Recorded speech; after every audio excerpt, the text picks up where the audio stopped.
The Nazarene Youth Quizzing Rules and Guidelines, Section 5, lines 1 through 4, provides the rules that guide how to set up a quiz room.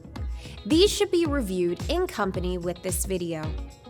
When setting up a room, a section of the room must be designated as the quiz area.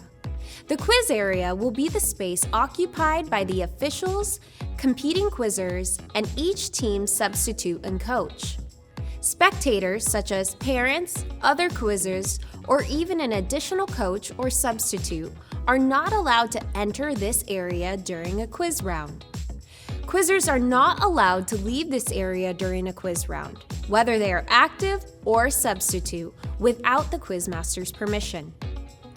One end or side of a room that has adequate dimensions and is not in the flow of spectator traffic should be designated as the quiz area.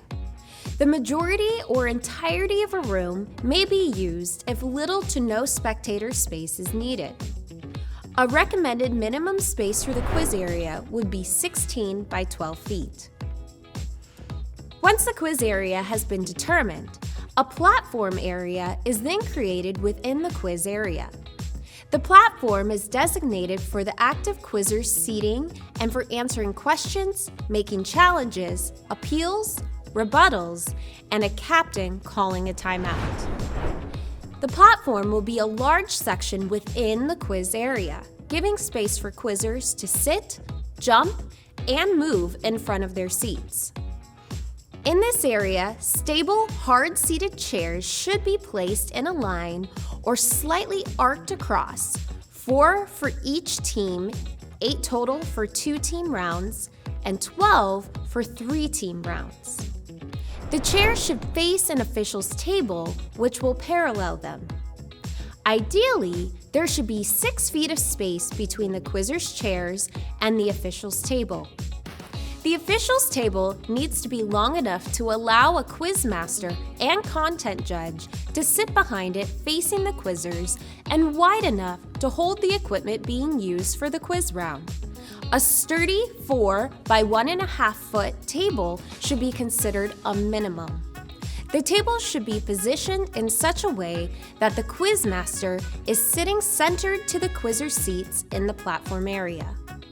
Nazarene Youth Quizzing Rules and Guidelines then allows the coaches and substitutes to be given seating either behind the platform area or behind the officials. See the end of Section 15, the glossary, for a diagram of either potential quiz area layout. Once the quiz area is set, the quiz equipment should be placed appropriately. Position the strings of quiz pads on the quizzers' chairs. Then connect the pads to the interface box and laptop that are stationed in front of the quizmaster's seat. Make sure to check that the quiz pads are positioned so that the seat numbers correspond for each team. Laptop setups often include an extra monitor or 2 to make the laptop screen visible to quizzers or spectators or both. Attention should be given to centralizing cordage for the quiz pads and other equipment, as well as securing cordage so that it does not become a tripping hazard. Once all is in place, the room is ready for a quiz round to begin. Have fun and start jumping.